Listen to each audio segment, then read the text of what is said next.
എൻ്റെ പേര് sweety Jimmy. ഇതെൻ്റെ ഭർത്താവ് ജിമ്മി. ഇതെൻ്റെ മോള്, മൂത്ത മോള്. മറ്റേത് രണ്ടാമത്തെ മോൻ. ഞങ്ങൾക്ക് ലഭിച്ച, ഞങ്ങളുടെ കുടുംബത്തിന് ലഭിച്ച ഈ അനുഗ്രഹം എല്ലാവരോടും പരസ്യപ്പെടുത്താനായിട്ടാണ് ഞങ്ങളിവിടെ വന്നത്. ഞാൻ ഇവിടെ ആദ്യമായി വരുന്നത് 2003 നവംബർ 26 തീയതിയാണ് ആദ്യമായി ഇവിടെ വരുന്നതും. അന്ന് തന്നെ ഞാനിവിടെ ഉടമ്പടി എടുക്കുന്നതും. എൻ്റെ ആദ്യത്തെ ഉടമ്പടി എന്ന് പറയുന്നത് ഞങ്ങൾക്ക് രണ്ടാമത്തെ ഒരു കുഞ്ഞ് വേണമെന്നായിരുന്നു എൻ്റെ ആദ്യത്തെ ഉടമ്പടി. അത് ദൈവം ഞങ്ങൾക്ക് ഈ മൂത്ത മോളുടെ ശേഷം വേറെ കുഞ്ഞുങ്ങളൊന്നും ഉണ്ടായില്ല. ഞങ്ങൾക്ക് രണ്ടാൾക്കും ഒരു പ്രശ്നവും തന്നെ ഇല്ല. എല്ലാ ഡോക്ടർമാരെ കാണുമ്പോഴും നിങ്ങൾക്ക് രണ്ടാൾക്കും ഒരു പ്രശ്നവും ഇല്ല, തനിയെ നിങ്ങൾക്ക് ഉണ്ടായിക്കോളും എന്നാണ് ഡോക്ടർമാർ പറഞ്ഞത്. എങ്കിലും ഞങ്ങൾക്ക് കുറേ കാലം കഴിയുമ്പോൾ ഒന്നും കുഞ്ഞുങ്ങളൊന്നും ഇല്ലാതെ കാണുമ്പോൾ ഞങ്ങൾ വീണ്ടും ഡോക്ടർമാരെ കാണും. അപ്പോഴും അവർ വീണ്ടും പറയും നിങ്ങൾക്ക് പ്രശ്നങ്ങളൊന്നുമില്ല, എല്ലാതും നോർമലാണ്, ദൈവം തനിയെ തന്നോളും എന്ന് പറഞ്ഞു. അങ്ങനെയാണ് ഞാനിവിടെ എൻ്റെ മേമ വഴി ഞാനിവിടെ വന്ന് ഈ ഉടമ്പടി എടുക്കാനായിട്ട് തീരുമാനിച്ചത്. അന്ന് ഉടമ്പടി എടുത്തു. ആ വർഷം കഴിഞ്ഞ് 2023 നവംബറിൽ വന്നു. ആ വർഷം കഴിഞ്ഞ് ജനുവരി 28 തീയതി ഞാൻ ഗർഭിണിയാണെന്നറിഞ്ഞു. വളരെയധികം ബുദ്ധിമുട്ടായിരുന്നു ആ സമയത്ത്. എനിക്ക് നല്ല പോലെ ഷുഗറുണ്ട്, അതുപോലെ തന്നെ പ്രഷറും ഉണ്ടായിരുന്നു. ലോ പ്രഷറായിരുന്നു അന്നുണ്ടായിരുന്നത്. അങ്ങനെ മോനെ പ്രഗ്നൻ്റ് ആയതിന് ശേഷം നല്ല പോലെ പ്രഷർ വന്നുകൂടി.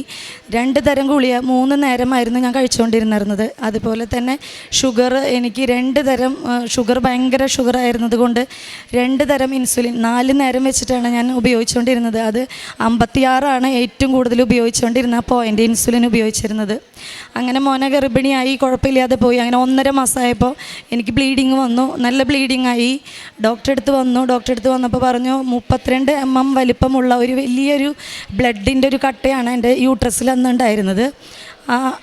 ഞാൻ പ്രാർത്ഥിച്ചു മാതാവിനോട്. നന്മ നിറഞ്ഞ മറിയമേ ചൊല്ലി 33 പ്രാവശ്യം വെച്ച് ഞാൻ പ്രാർത്ഥിച്ചു.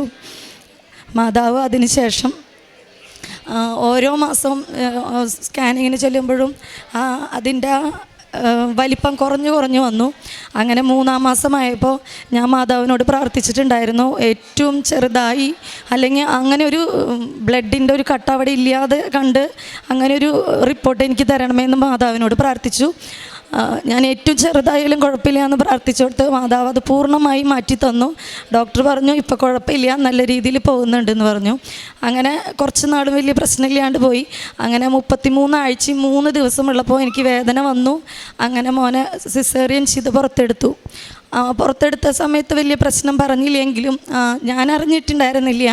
മോന് ഹാർട്ടിൽ 2 വലിയ ഹോളുകളുണ്ടായിരുന്നു. ആദ്യം ഒരു 2 ഡോസ് ഒരു മരുന്ന് കൊടുത്തു. ആ മരുന്ന് കൊടുത്തതിന് ശേഷം ശരിയാവുന്ന എന്ന് പറഞ്ഞു, പക്ഷെ ശരിയായില്ല. മോനെ CPAP എന്ന് പറയുന്ന ഒരു മെഷീനിൽ കിടത്തി.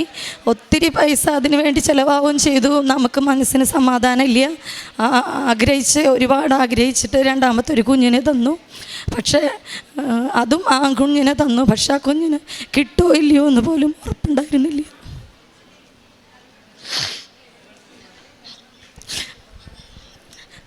അവിടുന്ന് കുറച്ച് ദിവസത്തിന് ശേഷം ഡോക്ടർ പറഞ്ഞു ചിലപ്പോൾ മോനെ കുറവില്ലെങ്കിൽ വെൻറ്റിലേറ്ററിൽ കിടത്തണമെന്ന് പറഞ്ഞു. പക്ഷേ അതിൻ്റെ ഒന്നും ആവശ്യം വന്നില്ല. ഡോക്ടർ അന്ന് അങ്ങനെ പറഞ്ഞപ്പോൾ ഞാനിവിടേക്ക് വിളിച്ചു. ഇവിടെ പ്രാർത്ഥനാ സഹായം ചോദിച്ചു. അപ്പോൾ ഇവിടുത്തെ ഒരു ചേച്ചി എന്നോട് പറഞ്ഞു, പേരൊന്നും ഞാൻ ആ സമയത്ത് ചോദിച്ചില്ല. ഒരു ചേച്ചി എന്നോട് പറഞ്ഞു, വിശ്വാസം ഉണ്ടെങ്കിൽ വിശ്വാസ പ്രമാണം ചൊല്ലി പ്രാർത്ഥിക്കുക, മോൻ്റെ മേൽ വെഞ്ചിരിച്ച തൈലം തേച്ച് പ്രാർത്ഥിക്കുക എന്ന് പറഞ്ഞു.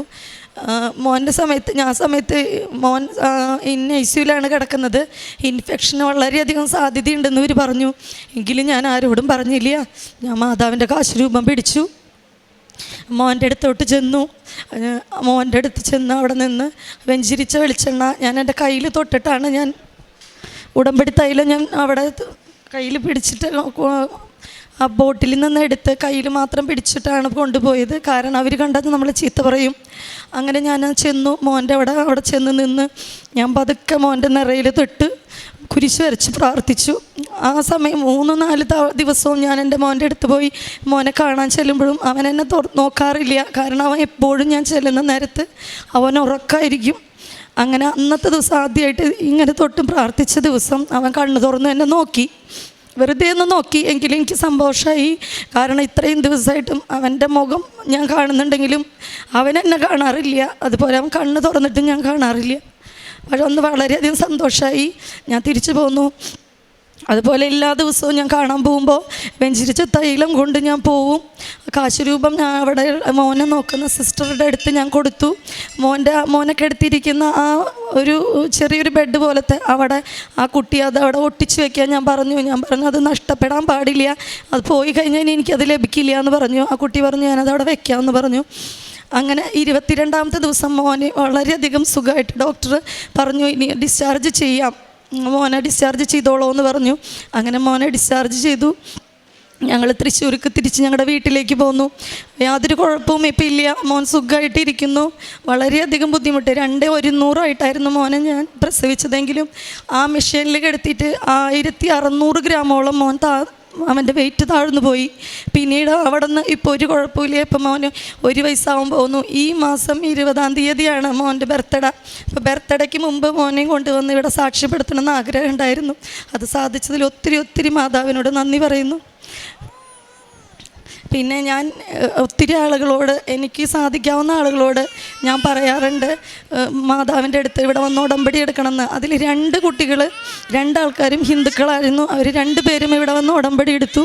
ഒരു കുട്ടി ഇപ്പോൾ ഒരു കുഞ്ഞായി അവൾക്ക് പ്രസവിച്ചു. ഹിന്ദുക്കളാണ്, പത്തനംതിട്ടയാണ് സ്ഥലം. ആ കുട്ടിയുടെ സാക്ഷ്യം പറയാൻ വരുന്നുണ്ടെന്ന് പറഞ്ഞു. മാതാവിൻ്റെ ഒത്തിരി അനുഗ്രഹങ്ങൾ എൻ്റെ വീട്ടിലേക്കും അമ്മയ്ക്കും ഒക്കെ നൽകുന്നുണ്ട്. അതിന് ഒത്തിരി നന്ദി. രക്ഷിത പ്രവർത്തനം ഞാൻ ചെയ്യുന്നത്, ഞാൻ പേപ്പർ കൊടുക്കാറുണ്ട്, ഇവിടെ നിന്ന് കിട്ടുന്ന പത്രം കൊടുക്കാറുണ്ട്. പിന്നെ കഴിയാവുന്നവരോട് ഞാൻ നേരിട്ടാണ് പറയാറ്. കാരണം ഞാനാണ് ഏറ്റവും വലിയ അനുഭവ സാക്ഷ്യമെന്ന് അവരോട് ഞാൻ പറയാറുണ്ട്. അതുകൊണ്ട് എനിക്ക് സാധിച്ചു കിട്ടിയെങ്കിൽ നിങ്ങൾക്കും ആർക്ക് വേണമെങ്കിലും എന്ത് വേണമെങ്കിലും സാധിക്കും എന്ന് ഞാൻ പറയാറുണ്ട്. ദിവ്യബലി എല്ലാ മാസവും കുമ്പസാരിക്കാറുണ്ട്, ദിവ്യബലിയിൽ പങ്കെടുക്കാറുണ്ട്, കുടുംബത്തോടു കൂടി പങ്കെടുക്കാറുണ്ട്. എല്ലാ അനുഗ്രഹങ്ങൾക്കും ഞങ്ങളുടെ കുടുംബത്തിന് നൽകിയതിന് ഒത്തിരി നന്ദി.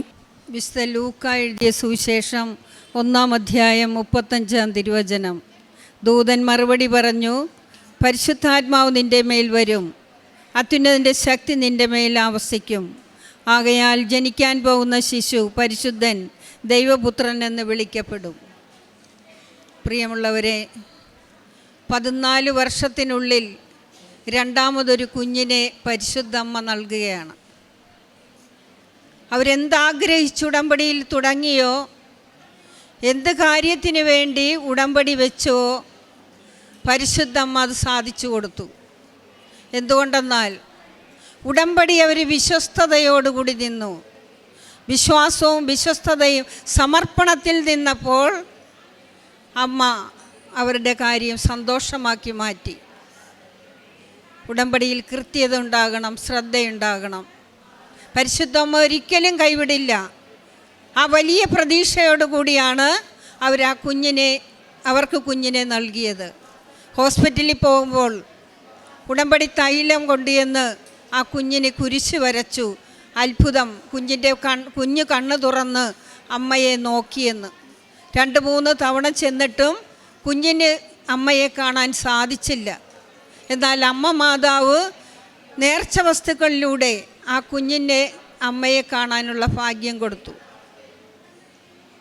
അങ്ങനെ ഉടമ്പടിയിൽ കൃത്യമായും വിശ്വാസത്തോടും വിശ്വസ്തയോടുകൂടി സമർപ്പണത്തിൽ നിന്നാൽ പരിശുദ്ധ അമ്മ ഒരിക്കലും കൈവിടില്ല എന്നുള്ള വലിയ സാക്ഷ്യം തന്ന് നമ്മളെ അനുഗ്രഹിക്കാനായി ഈ ആൾത്താരിൽ കടന്നു വന്ന ഈ മക്കളെ പരിശുദ്ധ അമ്മ വഴി ഈശോക്ക് നന്ദി പറയാം, കരങ്ങളടിച്ച്. അത്യപൂർവ ദൈവാനുഭവങ്ങൾ ഇനി നിങ്ങൾക്കും സ്വന്തം. ഈ യൂട്യൂബ് ചാനൽ ഇതുവരെ സബ്സ്ക്രൈബ് ചെയ്തിട്ടില്ലെങ്കിൽ ഇപ്പോൾ തന്നെ സബ്സ്ക്രൈബ് ചെയ്യുക. ഈ വീഡിയോ ഇപ്പോൾ തന്നെ നിങ്ങളുടെ സുഹൃത്തുക്കൾക്ക് ഷെയർ ചെയ്തുകൊണ്ട് കർത്താവിൻ്റെ പ്രേക്ഷിതരാകുക.